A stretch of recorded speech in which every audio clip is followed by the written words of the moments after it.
E aí, galera, folga em vê-los maravilhosamente bem. Olha só, aula absolutismo.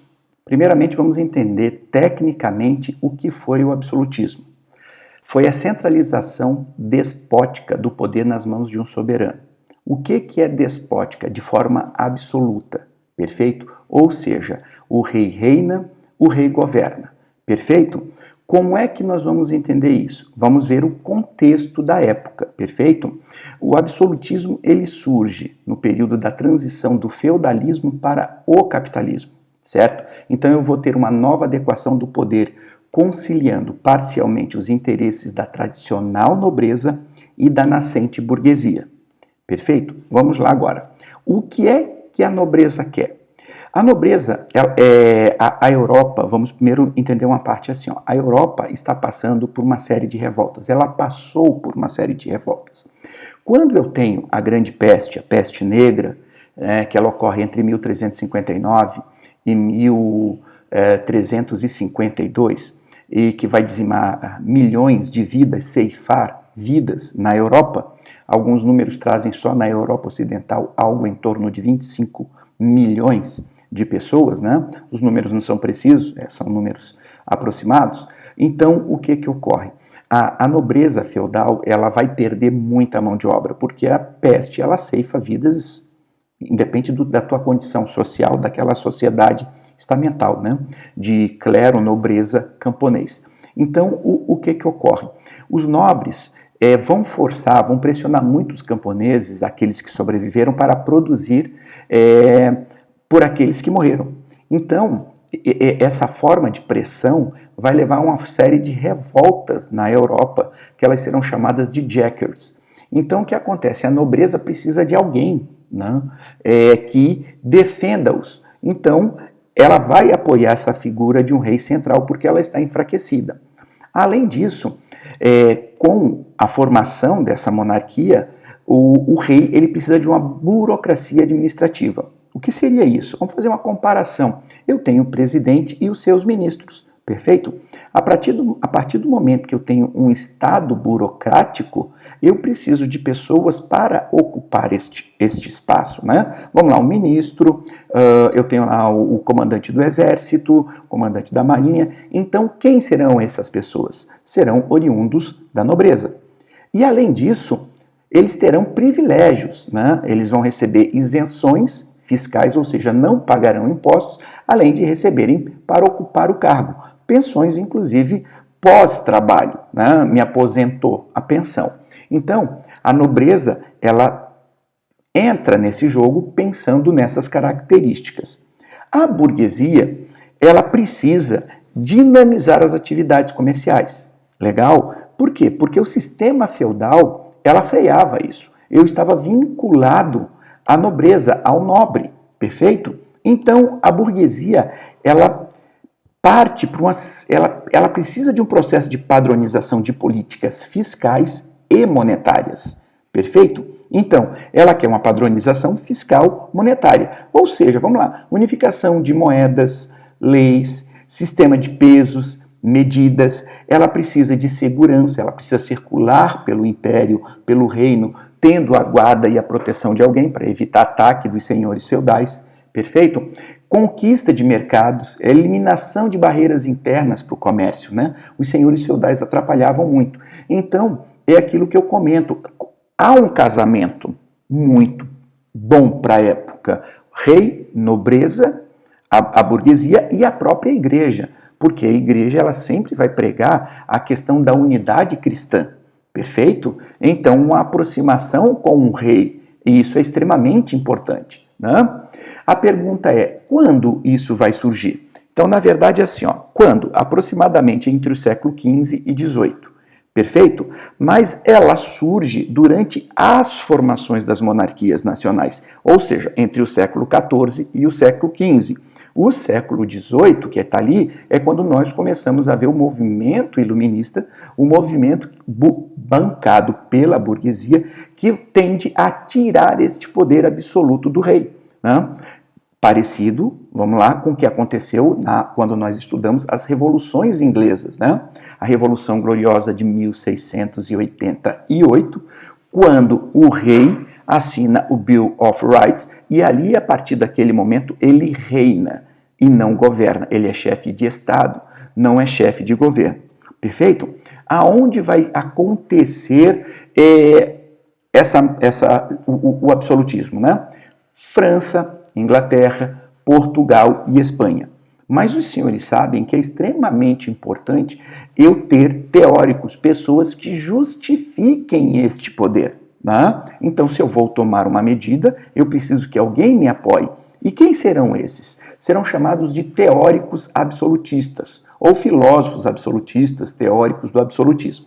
Nós vamos ver aqui agora alguns deles. Então, inicialmente, nós estamos vendo ali Jean Bodin e Jacques Bossuet. Perfeito?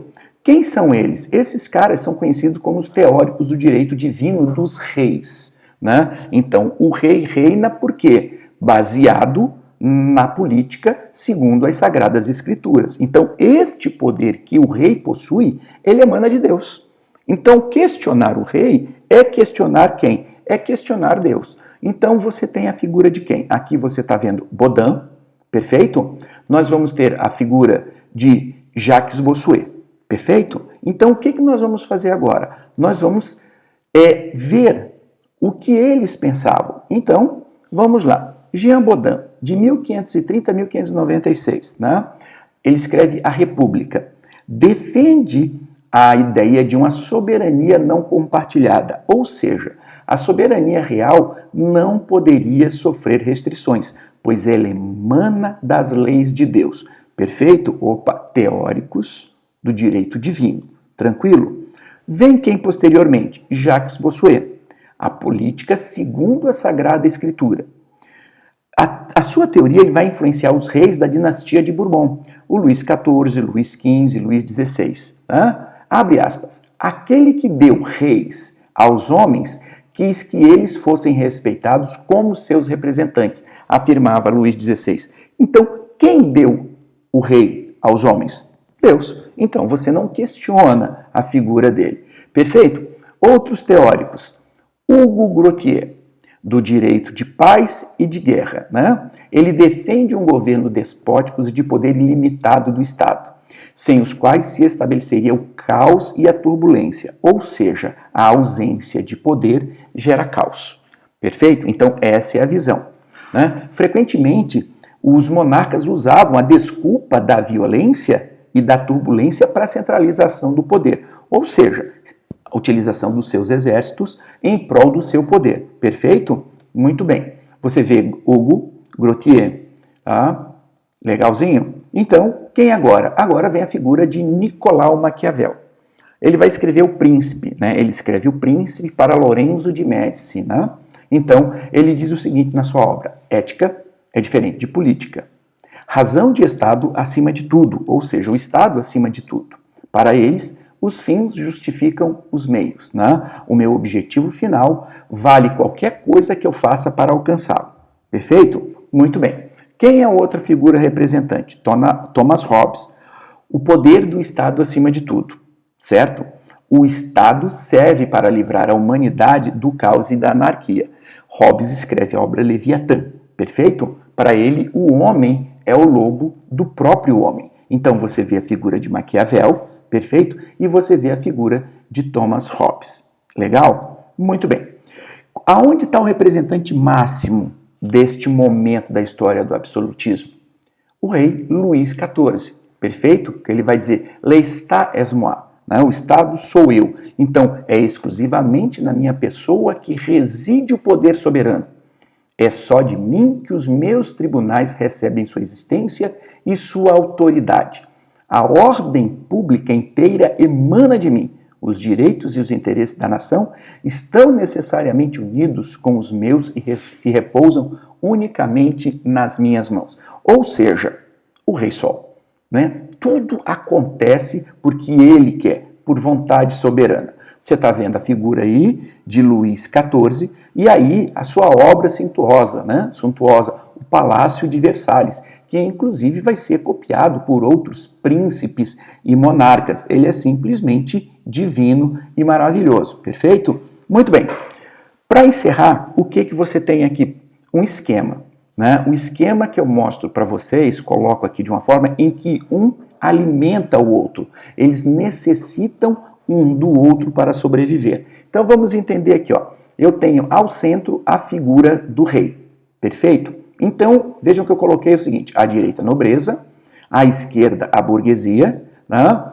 A igreja na parte superior e o camponês na parte inferior. Mas eu quero que você entenda é o seguinte: eu tenho um movimento como se eu tenho um rei no centro e tudo está girando em torno dele, né? Então eu tenho o rei ao centro e isto aqui gira em torno do rei, porque o poder é dele. Então vamos lá. Por que a nobreza apoia? Ó, o resumão. A nobreza apoia porque ela tem segurança nas revoltas de Jackers, os Joãos ninguém, né? Eu vou ocupar cargos públicos dentro dessa estrutura burocrática desse novo Estado. Eu terei pensões, isenções perfeitas e tributárias. A nobreza. Por que a nobreza é importante? Porque através do capital gerado pela burguesia, pelos impostos, vai permitir ao rei manter esse estado burocrático dele. Então, o que ele vai oferecer para a burguesia? Ele vai oferecer a padronização política, fiscal e monetária que eu tinha comentado com vocês anteriormente. Então, ele vai padronizar pesos, medidas, eu vou ter segurança, eu vou ter uma língua única, perfeito? Uma moeda nacional, tudo isso me interessa, perfeito? Eu tenho a igreja. Para que interessa a igreja? Para a igreja é um Estado forte.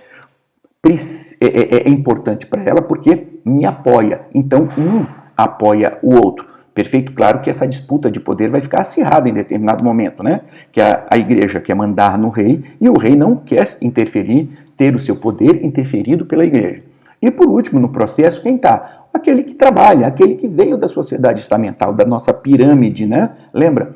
Enquanto uns oram, outros guerreiros e outros trabalham. Então, para essa galera aqui embaixo, não vai modificar absolutamente nada. Eles vão continuar com as suas obrigações servis e os seus inúmeros impostos pagos.